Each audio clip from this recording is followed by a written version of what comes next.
एक बार की बात है, एक बार एक अध्यापक एक संपन्न परिवार के शिष्य के साथ कहीं जा रहे थे।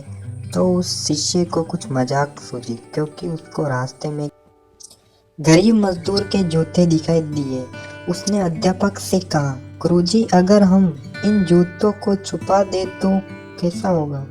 देखते हैं कि मजदूर पर इसका क्या असर पड़ता है। अब उसको तो मजाक सूझ रहा था, लेकिन गुरुजी ने कहा कि नहीं, गरीब इंसान के साथ इस तरह का भद्दा मजाक करना ठीक नहीं है। क्यों ना हम जूतों में कुछ सिक्के डाल दे और देखें कि इसका इस गरीब मजदूर पर क्या प्रभाव पड़ता है। उन्होंने ऐसा ही किया। जैसे ही मजदूर अपना काम करके लौटा और उसने एक पाँव जूते में डाला तो उसको कुछ कठोर सा महसूस हुआ। उसने अंदर हाथ डाला तो उसको कुछ सिक्के दिखाई दिए। वे थोड़ा आश्चर्य में पड़ गया। आसमान की सीख को देखा तो कोई भी नहीं दिखाई दिया। वापस उसने दूसरा पैर अपने जूते में डाला और वापस उसको उसमें कुछ सिक्के दिखाई दिए। अब दोनों जूतों के सिक्कों को उसने अपने हाथों में रखा और प्रभु की तरफ इशारा किया, हे प्रभु, पता नहीं किस भले मानुस ने ये सिक्के मेरे जूते में छिपाए, लेकिन जिसने भी छुपाई है उसको मेरी दुआ है, ताकि इन पैसों से मैं अपने बच्चों और पत्नी के कुछ खाना और दवाइयाँ ला सकूंगा।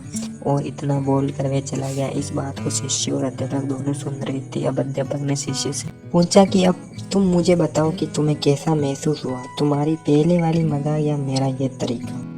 तो उसने कहा कि गुरुजी, मैं आपसे क्षमा चाहता हूँ। अब मुझे समझ आ गया कि सच्ची खुशी किसी चीज़ में है। जब हम किसी की मजाक उड़ाते हैं तो हमें कुछ पल का आनंद मिलता है, लेकिन इससे हमें बददुआ मिलती है। लेकिन अगर हम किसी की मुश्किल परिस्थिति में मदद करते हैं और जिसकी भी हम मदद करते हैं उसको भी नहीं पता कि हमने उसकी मदद की है, लेकिन अंदर ही अंदर हमें पता है कि हमने उसे इंसान की मदद की है। यही सच्ची खुशी है। जब हम दूसरों को खुशी देते हैं तो हमें सच्ची खुशी मिलती है। वीडियो अच्छा लगा हो तो लाइक करें, सब्सक्राइब करें।